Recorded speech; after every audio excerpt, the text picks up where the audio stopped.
Então, vamos lá. A barra de ferramentas do GeoGebra é formada por esses quadradinhos aqui que vocês podem visualizar. E na janela de visualização 2D, quando ela estiver selecionada, aparece aqui 11 quadradinhos, né? Cada um com várias opções para vocês estarem trabalhando aí com funções, com pontos, com retas e outras opções. Quando você exibe a janela 3D, a barra de ferramenta ela já muda, porque tem outras opções voltadas aí para o R3, como por exemplo interseção de superfície. Você já pode construir pirâmides e tem outras opções bem legais aqui. Então, sempre que você selecionar uma dessas opções, utilizou essas opções, vocês sempre devem retornar para essa seta aqui. Retornou para essa seta, você pode de repente estar movimentando aí sua janela de visualização ou a sua janela 3D sem criar novos objetos. Então, quais são as opções que nós temos na barra de ferramentas? Bom, aqui existe uma opção de você desenhar a função à mão livre, né? Ou seja, você risca aqui na tela e o GeoGebra ele vai aproximar aí o risco que você fez de uma função ou de um lugar geométrico. No caso aqui, aparentemente parece uma elipse. Ele mesmo vai fazer o cálculo tanto para a parte aqui algébrica, ele considerou aqui 3 pontos, A, B e C, para traçar essa cônica. Vou tentar fazer novamente, função mão livre, vou abrir um pouquinho, aproximar aqui. Ele fez aí uma outra elipse, Tá aqui. Aqui ele determinou uma outra elipse. Tá? E de repente pode determinar também uma função. Aqui ele só colocou f de x igual a mão livre, não reconheceu a lei dessa função. Bom, não é uma opção muito utilizada, né? Mas só para explicar como funciona. Você pode ordenar por tipo de objeto, aqui está na ordem da construção, mas você pode ordenar por tipo de objeto. Aí aqui ele colocou as cônicas, você pode vir aqui, selecionar tudo e deletar. Só tem uma função, que é essa mão livre, selecionar todos os pontos e deletar. Beleza. Além dessa opção mão livre, tem a opção caneta também. Com o mouse fica bem complicado você escrever aqui, né? Por exemplo, quero escrever uma palavra aqui, você tem essa opção aqui para escrever essa palavra. Claro que com o mouse fica bem complicado você escrever a palavra. Olha a palavra que eu escolhi. Vou deletar aqui também. Na segunda janelinha eu tenho a opção ponto, aqui já é mais interessante, eu posso escolher um ponto aleatório aqui na tela, né? Você, para marcar o ponto de forma mais, vou voltar aqui, de forma mais precisa, você pode exibir aqui a linha de grade da janela 2D, na opção ponto, você pode selecionar aqui, por exemplo, ponto 4 menos 2. Seleciona aqui, ele dá a parte algébrica aqui, ponto A tem coordenadas 4 menos 2. E aí você pode escolher outros pontos também, por exemplo, ponto 2, 4. Ele vai nomeando, sempre com letras maiúsculas, em ordem alfabética. Se eu escolher um outro ponto, ele vai chamar de C. Tá aqui o ponto menos 2 e 8, tá aqui.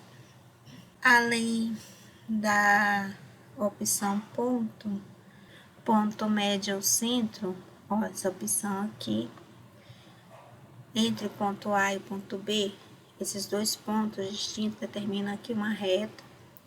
Eu determino também o segmento de reta. Você pode determinar o ponto médio desse segmento nessa opção.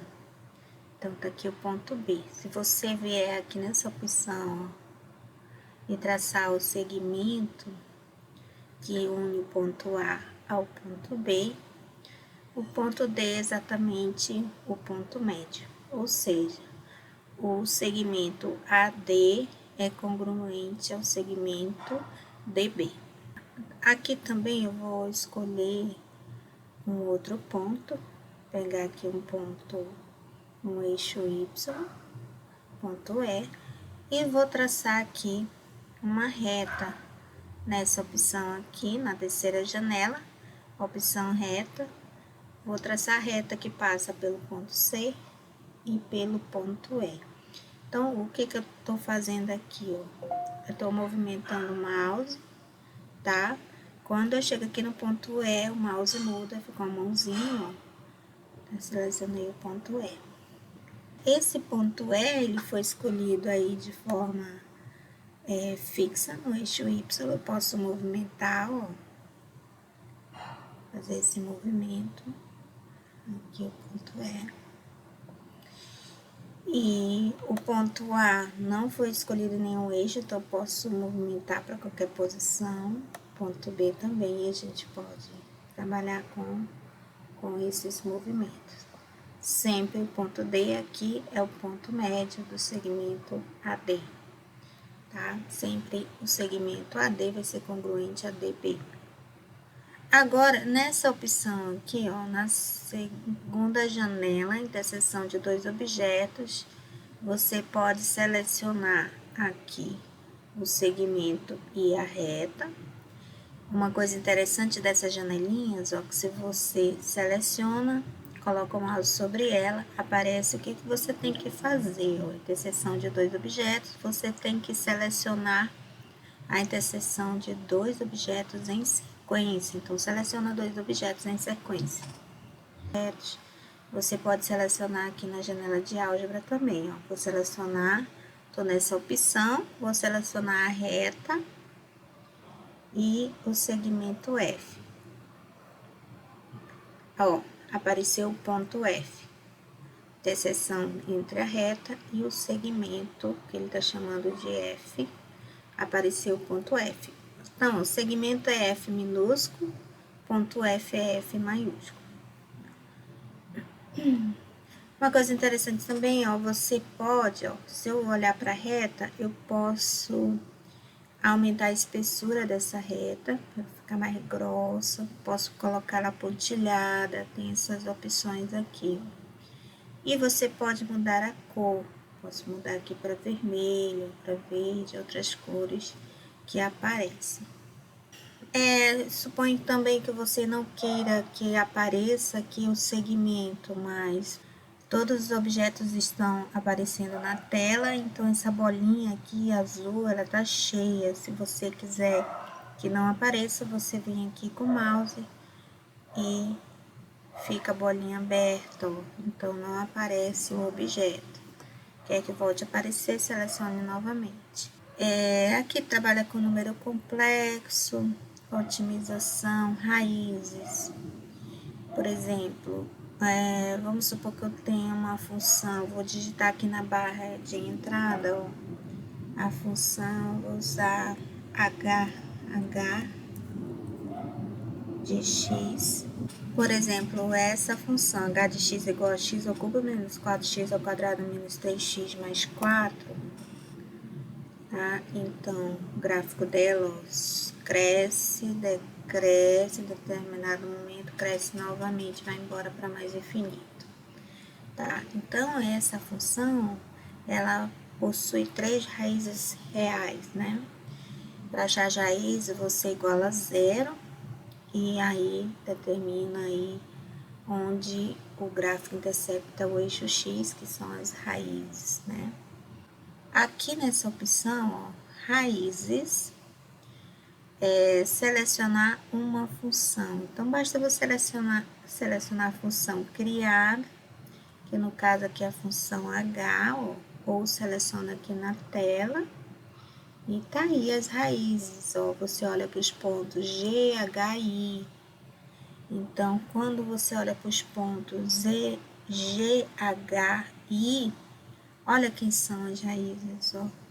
Observe que aqui tá com aproximação, acho que de 10 casas decimais, né? Pode ser que seja, no caso, essas raízes não são inteiras, tá? Ó, o valor de y é 0 e o valor de x é exatamente, esses pontos, exatamente as raízes, né? Onde intercepta o eixo x. Muito bem. Além dessa opção aqui, raízes, né? Você pode também utilizar, com o tempo, você aprende a utilizar muitos comandos da barra de entrada. E às vezes, no início eu usava muito a barra de ferramentas, mas depois que eu comecei a aprender, eu uso mais a barra de entrada do que a barra de ferramentas. Então, na barra de entrada, você também pode colocar aqui, ó, raízes. Aqui tem mais opções, ó, na barra de entrada. Porque aqui, ó, aqui é raio, né? Mas eu tô na opção raiz. Raiz de um polinômio, você pode ter um polinômio aqui, no nosso caso não é polinômio, é função. Então, tem raiz da função. Você pode exibir um intervalo em que você quer verificar se tem uma raiz. Então, aqui, ó, a função que eu quero determinar é a função h. Eu quero determinar uma raiz entre 0 e 2, por exemplo. Olha só, ele só exibiu uma, porque entre 0 e 2 eu só tenho uma raiz, tá? E se você colocar o intervalo todo, ó, vou tirar aqui rapidamente. Se você quiser botar raízes, função h, valor inicial menos 2, valor final 6, eu vou botar aqui 6 para pegar todas. Aí ele vai exibir as 3 raízes, ok? Então, tem que verificar aí qual é o intervalo que você suspeita que tem raiz ali dentro, coloca nessa opção e aí ele já determina. Além da opção reta, segmento, tem o segmento com comprimento fixo, esse aqui é bem legal, ó. Então, eu seleciono essa opção. O que ele me diz? Que para selecionar o ponto de partida e depois entre com o comprimento, tá? Então, você pode criar a partir do ponto, por exemplo, do ponto C, um segmento de mesma medida. Então, você vem aqui, segmento, seleciona o ponto C, ele vai abrir essa caixinha, aí você coloca comprimento 4. Aí ele cria o segmento. Nesse caso, ele só cria o segmento nessa opção paralelo ao eixo X, tá? Se você movimentar o ponto C, automaticamente o J movimenta. Aqui no J, você consegue também movimentar inclinando, mas o comprimento desse segmento é sempre 4. Além da opção segmento, você tem a opção vetor. Por exemplo, eu quero o vetor CJ, né, que liga o ponto C ao segmento J. Você tem um vetorzinho aí, vetor 1. Nesse caso, você também pode fazer alterações aqui. Nesse caso aqui, ó, o segmento CJ tem comprimento fixo, o vetor vai ter comprimento fixo também, tá? Você pode alterar aqui a direção, né, desse vetor. Tem a opção também semi-reta, você quer criar uma semi-reta com uma determinada origem. seleciona aqui o ponto de origem, que é o ponto C, aí seleciona o outro ponto, seleciona aqui o ponto B, o ponto J, e aí ele criou a semi-reta, ela se estende indefinidamente aqui para baixo. Vetor a partir de um ponto, então vou criar um outro ponto aqui, ó, ponto K, tá? Vem aqui nessa opção vetor a partir de um ponto, aí o que eu tenho que selecionar primeiro o ponto de origem, que é o ponto K, e depois o vetor. Olha que interessante, ele criou um vetor paralelo ao vetor 1, né? Mesma direção, mesmo sentido, mesmo comprimento, ou seja, mesmo vetor, somente a gente criou um outro representante aqui desse mesmo vetor. Observe que se eu movimentar o J, automaticamente o outro movimenta, né? Eles sempre vão ser paralelos. Então, você que está começando a construir coisas de modo conveniente, conforme você esteja estudando. Bom, eu vou parar por aqui e depois a gente, em outro vídeo, vai ver as outras opções da barra de ferramentas.